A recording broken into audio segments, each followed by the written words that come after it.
All right, here we go. Money in the Bank 2018. Watching this next match, Carmella putting the WWE Women's Championship on the line against Asuka. I knew that this was going to have some sort of a bullshit finish. The word was out there in the streets. I think everybody had heard it. Most people, believed it, or they didn't want to believe it. I can tell you the truth. I didn't think it was going to happen. I know there was a lot of smoke surrounding it, but Ellsworth has returned to WWE.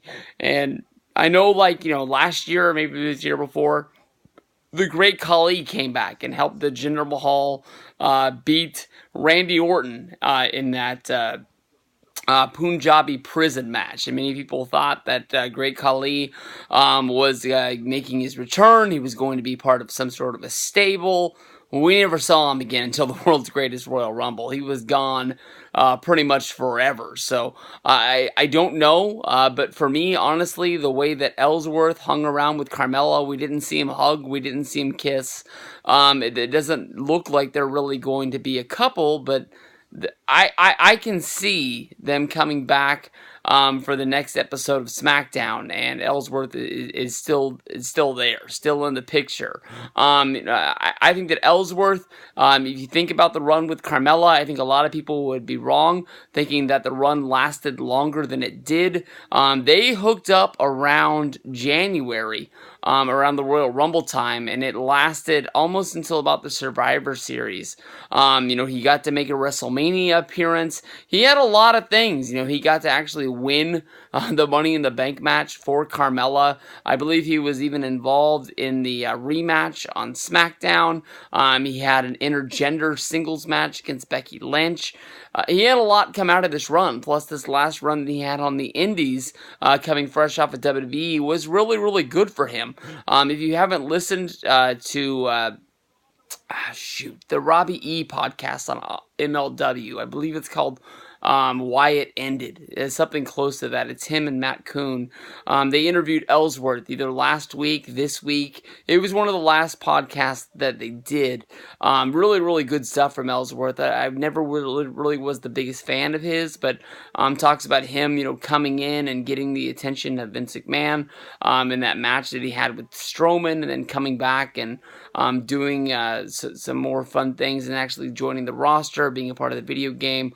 A lot of stuff came out of it, but when it comes down to it, this singles match, it is what it is. If you go back and you watch last month's match of Carmella going up against Charlotte, it was a lot like that, where, Carmella got the heat, she got it early, she was beating up on Asuka, she was trying to find a win in the match, but, basically she was losing her composure over not being able to put Asuka away, and out of the middle of nowhere, Asuka's, get up that she normally comes down to the ring, came alive. That, I believe it's called the geisha robe, with the mask, started strolling up the ropes and stood there on the corner.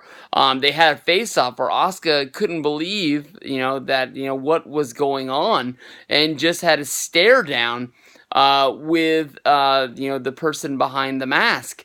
In my opinion, honestly, it was really fun to see him stroll up the steps, but I think that the moment of them staring at each other lasted way too long. It almost turned into a WrestleMania 9 Doink, Doink the Clown, where basically he had to stare off against each other in the match against Crush. And we had to see, what was going to happen. It took forever. At one point, Carmella tried to roll up Asuka, and I was like, oh, that's an awesome finish. I wish you would have done it, 30 to 45 seconds ago, instead of wasting all of that time. But Asuka was able to kick out, but went right back into a stare down with the robe, where basically he pulled the mask off to show that it was Ellsworth. And Asuka, to me, I don't think has any beef with Ellsworth, so I don't know why she kept staring at him. She should have just blown him off and went right back to the match, but instead Carmella came running in.